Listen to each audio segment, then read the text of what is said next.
అందరికీ నమస్కారం అండి. కేవీకే కిచెన్ వరల్డ్ యూట్యూబ్ ఛానల్కి స్వాగతం సుస్వాగతం. ఈరోజు ఈ వీడియోలో ఉప్మా రవ్వతో గులాబ్ జామున్ ఎలా తయారు చేసుకోవాలో చూపిస్తానండి. ఇంట్లో అందరికీ అందుబాటులో ఉండే వస్తువులతోనే చాలా ఈజీగా అయితే ఈ స్వీట్ని తయారు చేసుకోవచ్చు. టేస్ట్ కూడా చాలా బాగుంటుంది. జ్యూసీగా చూస్తున్నారు కదా, ఎంత జ్యూసీగా సాఫ్ట్గా ఉందో. మరి ఇంకెందుకు ఆలస్యం, ఈ టేస్టీ అండ్ సింపుల్ స్వీట్ని ఎలా తయారు చేసుకోవాలో చూసేద్దాం రండి.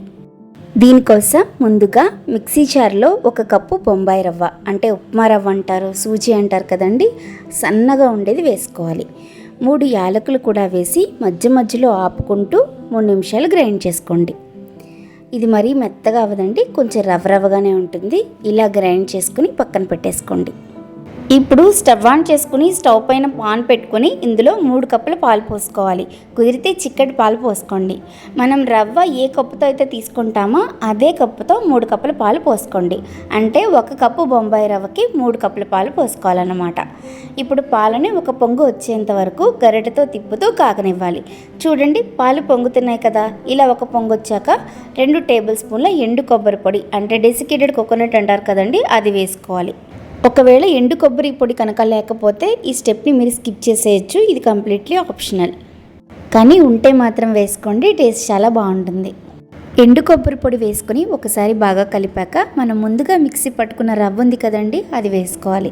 మనం ఉప్మా చేసుకునేటప్పుడు ఎలా అయితే ఉండలు కట్టకుండా ఒక చేత్తో రవ్వ పోసుకుంటూ మరొక చేత్తో గరిటెతో తిప్పుతామో అలాగే దీనికి కూడా చేసుకోవాలి. ఇలా గరిటెతో కలుపుతూ ఉంటే ఒక 2-3 నిమిషాలకి రవ్వ పాలను పీల్చుకుని దగ్గర పడి ముద్దగా అవుతుంది. చూడండి, ఇలా ముద్దగా అయిన తర్వాత పాన్కి అంటుకోకుండా సెపరేట్ అవుతుంది. ఇలా అయిన వెంటనే స్టవ్ ఆఫ్ చేసేసుకోవాలి.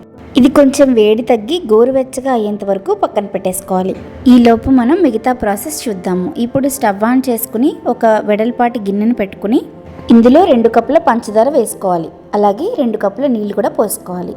పంచదార నీళ్లు సమానంగా పోసుకోవాలండి. రవ్వ కొలుచుకున్న గిన్నెతోనే పంచదార నీళ్ళని కొలిచి తీసుకోండి. ఇప్పుడు పంచదార కరిగేంత వరకు గరిటెతో తిప్పుతూ కలపండి. పంచదార పూర్తిగా కరిగిన తర్వాత 1/2 టీ స్పూన్ యాలకుల పొడి వేసుకోండి. 1 స్పూన్ నెయ్యిని కూడా వేసుకోండి. పంచదార పాకం అనేది లేత పాకం కానీ ముదురు పాకం కానీ రావాల్సిన అవసరం లేదండి. కొంచెం జిగురుగా ఉంటే సరిపోతుంది. అంటే స్టిక్కీ కన్సిస్టెన్సీ వచ్చిన తర్వాత స్టవ్ ఆఫ్ చేసేసుకొని పంచదార పాకం అనేది వేడి తగ్గకుండా ఉండడానికి మూత పెట్టి ఉంచండి. ఇప్పుడు స్టవ్ మీద మూకుడు పెట్టుకుని డీప్ ఫ్రైకి సరిపడా ఆయిల్ పోసుకోవాలండి. ఆయిల్ వేడయ్యేలోపు గోరువెచ్చగా ఉన్న ఉప్మా రవ్వ ముద్దలోకి 2 చిటికెల వంట సోడా వేసుకుని అంతా బాగా కలిసేటట్లు బాగా కలుపుకోవాలండి. మనం చపాతీ చేసేటప్పుడు ఎలా అయితే పిండిని బాగా మర్దన చేసుకుంటూ కలుపుతామో ఇప్పుడు ఈ ఉప్మా రవ్వ పిండిని కూడా అలాగే మర్దన చేస్తూ బాగా కలుపుకోవాలండి. బాగా సాఫ్ట్గా అయ్యేంత వరకు బాగా కలపాలండి. ఇలా సాఫ్ట్గా అయిన పిండి ముద్దలోంచి కొంచెం పిండిని తీసుకుంటూ ఎటువంటి క్రాక్స్ లేకుండా బాగా రోల్ చేసుకోవాలండి. మీరు ఈ విధంగా బాల్ షేప్లో అయినా చేసుకోవచ్చు, లేదా బుల్లెట్ షేప్లో అయినా చేసుకోవచ్చండి. నేనైతే కొన్నిటిని బాల్ షేప్లోను కొన్నిటిని బుల్లెట్ షేప్లోను చేసుకున్నానండి. మీరు మాత్రం గరిటెకి అంటుకున్న పిండిని కానీ పాన్ అంచులకు అంటుకున్న పిండిని కానీ ఏమాత్రం వాడకండి. అది చాలా డ్రైగా ఉంటుంది. అలా డ్రైగా ఉన్న పిండి వాడితే గులాబ్ జామున్ క్రాక్స్ వచ్చే అవకాశం ఉంటుంది. కాబట్టి కేవలం సాఫ్ట్గా ఉన్న పిండిని మాత్రమే వాడుతూ ఎటువంటి క్రాక్స్ లేకుండా గులాబ్ జామున్ని మీకు నచ్చిన షేప్లో రోల్ చేసుకోండి. ఇలా అన్నీ చేసేసుకున్న తర్వాత కాగిన నూనెలోకి ఈ బాల్స్ని వదలండి. ఇలా జాలి గరిటెలో వేసుకున్నట్లయితే అన్నిటినీ ఒకేసారి నిదానంగా కిందకు వదలొచ్చు. మంటని మాత్రం హై ఫ్లేమ్లో అస్సలు పెట్టకండి. లో టు మీడియం ఫ్లేమ్లో అడ్జస్ట్ చేసుకుంటేనే బాల్స్ అన్నిటినీ వేయించుకోండి. మీరు హై ఫ్లేమ్లో పెట్టి వేయించుకున్నట్లయితే పైన కలర్ వచ్చేస్తుంది, కానీ లోపల ఏమాత్రం వేగకుండా ఉడకకుండా ఉండిపోతుంది. మంచి గోల్డెన్ బ్రౌన్ కలర్ వచ్చేంత వరకు గరిటెతో అన్ని వైపులా తిప్పుతూ కలుపుతూ వేపండి. అప్పుడు బాల్స్ అన్నిటికీ ఒకే కలర్ వస్తుంది. ఇలా ఈ కలర్లోకి రాగానే మనం ముందుగానే సిద్ధం చేసి పెట్టుకున్న పంచదార పాకంలోకి నిదానంగా వదలండి. ఒకసారి గరిటెతో అన్నీ తిప్పుతూ పంచదార పాకంలోకి బాగా కలిసేలాగా తిప్పండి. ఇప్పుడు మూత పెట్టేయండి, మళ్ళీ వేడి తగ్గిపోతుంది. ఇప్పుడు రెండో బ్యాచ్ కింద బుల్లెట్ షేప్లో చేసుకున్న గులాబ్ జామున్ని వేసుకుంటున్నాను.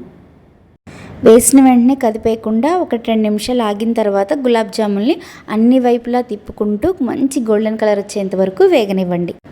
ఈ కలర్లోకి రాగానే వీటిని కూడా పంచదార పాకంలో నిదానంగా వదలండి. గరిటెతో ఒకసారి అంతా కలిసేలాగా తిప్పండి. మూత పెట్టి 1 గంట అలా వదిలేయండి. గంట తర్వాత మూత తీసి చూస్తే గులాబ్ జాములని పంచదార పాకాన్ని బాగా పీల్చుకుని కొంచెం ఉబ్బినట్టుగా అవుతాయి. ఈ స్టేజ్లో అయినా తినేయచ్చు, లేదా ఓవర్ నైట్ వదిలేసి నెక్స్ట్ డే అయినా తినచ్చు. అంతేనండి, tasty tasty juicy juicy sooji gulab jamun ready అయిపోయింది.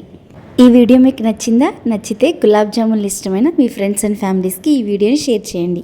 ఇలాంటి మరెన్నో easy tasty simple quick healthy recipes కోసం కేవీకే కిచెన్ వరల్డ్ యూట్యూబ్ ఛానల్ని సబ్స్క్రైబ్ చేసుకోండి. Thank you so much for watching.